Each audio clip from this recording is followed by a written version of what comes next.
I'm here to talk to you today about a group of government insiders, powerful government insiders who are responsible for manipulating the stock market. They are currently known as the President's Working Group on Financial Markets, also known as the Plunge Protection Team. The Plunge Protection Team consists of U.S. Treasury Secretary Steven Mnuchin, U.S. Federal Reserve Chairman Jerome Powell, Securities and Exchange Commission Chairman J. Clayton, and Commodity Futures Trading Commission Chairman J. Christopher Giancarlo. I believe the heavy lifting in this process is being done by U.S. Treasury Secretary Steven Mnuchin and U.S. Federal Reserve Chairman Jerome Powell.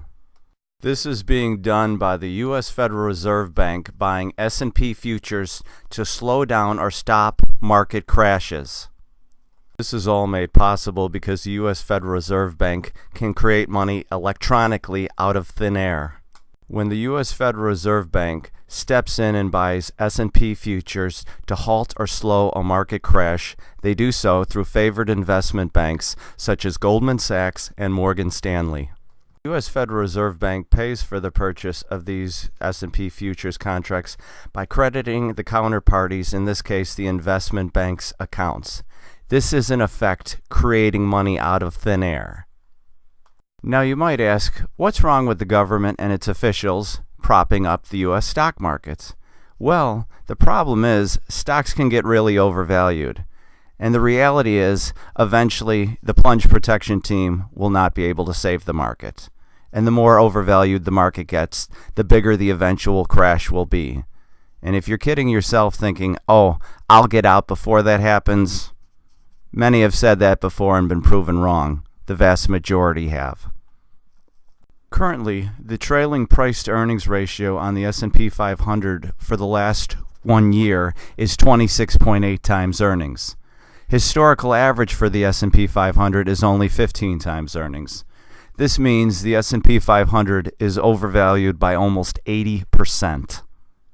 The only time in modern history that the S&P 500 had a higher price-to-earnings ratio than now was in the tech.com bubble that blew up in 2000 and wiped out over 50% of the market's value.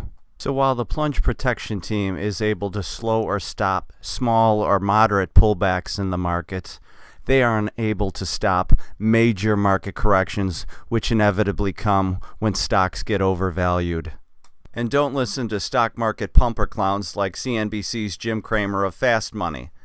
This guy was so off on the 2008-2009 crash, he recommended buying Bear Stearns within a week of them going bankrupt.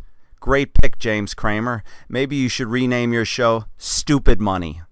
So at this time, I would say to limit your exposure to the stock market because the Plunge Protection Team will eventually not have your back. And rising national deficits, only made worse by the Trump tax cuts, along with rising interest rates, will soon make the growing national debt level unsustainable. By that I mean interest on the national debt could exceed $1 trillion a year. Unless, of course, U.S. Federal Reserve Chairman Jerome Powell wants to start expanding the Fed's balance sheet again. Remember, before the Great Recession of 2008-2009, the Fed's balance sheet was at $500 billion. It currently stands at $4.5 trillion. That $4.5 trillion consists mainly of U.S. government bonds bought from the U.S. Treasury since the Great Recession of 2008-2009, along with mortgage-backed securities that were peddled by the investment banks as being a safe investment and obviously weren't, and made the crisis much worse. So remember, folks, when the next major market crash happens, the Plunge Protection Team will not have your back.